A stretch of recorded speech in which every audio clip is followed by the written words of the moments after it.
Vous n'avez pas chaud? Voici ce que Dieu m'a révélé sur cette canicule. Vous semez beaucoup et vous récoltez peu. Vous mangez et vous n'êtes pas rassasiés. Vous buvez et vous n'êtes pas désaltérés.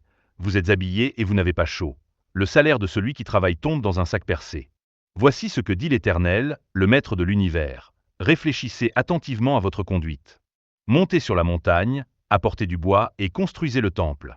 J'en aurai de la joie et je serai honoré, dit l'Éternel. Vous comptiez sur beaucoup, et vous avez eu peu. Vous l'avez rentré chez vous, mais j'ai soufflé dessus. Pourquoi? Déclare l'Éternel, le Maître de l'univers. À cause de ma maison qui est détruite, tandis que vous vous empressez chacun pour votre maison. Voilà pourquoi le ciel a retenu la rosée, et la terre s'est produite.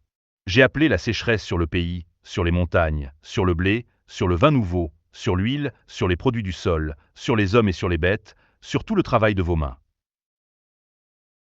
Zorobabel, fils de Shiltiel, le grand prêtre Josué, fils de Jotsadak, et tout le reste du peuple écoutèrent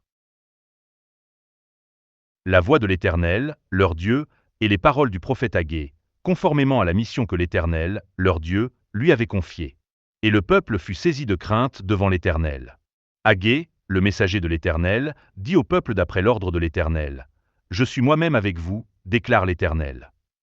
L'Éternel réveilla l'esprit du gouverneur de Juda Zorobabel, fils de Shiltiel, l'esprit du grand prêtre Josué, fils de Jotsadak, et l'esprit de tout le reste du peuple. Ils vinrent et ils se mirent à l'œuvre dans la maison de l'Éternel, le Maître de l'univers, leur Dieu, le 24e jour du 6e mois, la 2e année du règne de Darius. À lire dans le livre d'Haggé, chapitre 1, versets 6 à 15, en version second 21. Amen. Dieu est grand.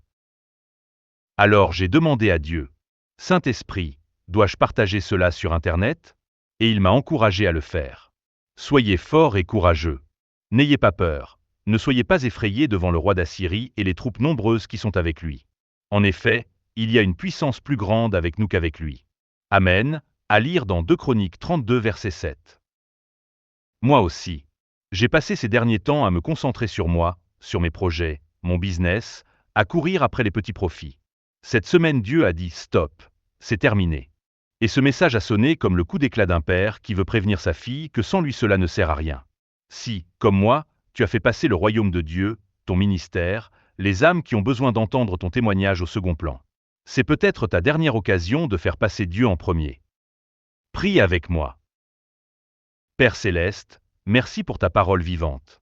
Pardonne-moi Jésus-Christ pour tout ce que j'ai fait passer en premier avant de te servir.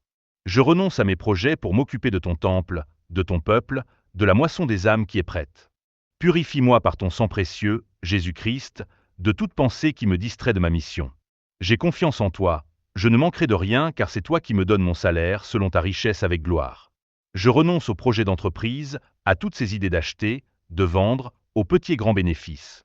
Saint-Esprit, guide-moi vers une activité qui me garde connecté à toi et à ma mission. Au nom de Jésus-Christ, Amen. Le roi, Jésus-Christ revient bientôt. Ensemble travaillons pour la moisson, reconstruisons le temple dans la joie du Seigneur. Que toute la gloire revienne à Dieu seul, l'Éternel, le Maître de l'univers, le seul vrai Dieu.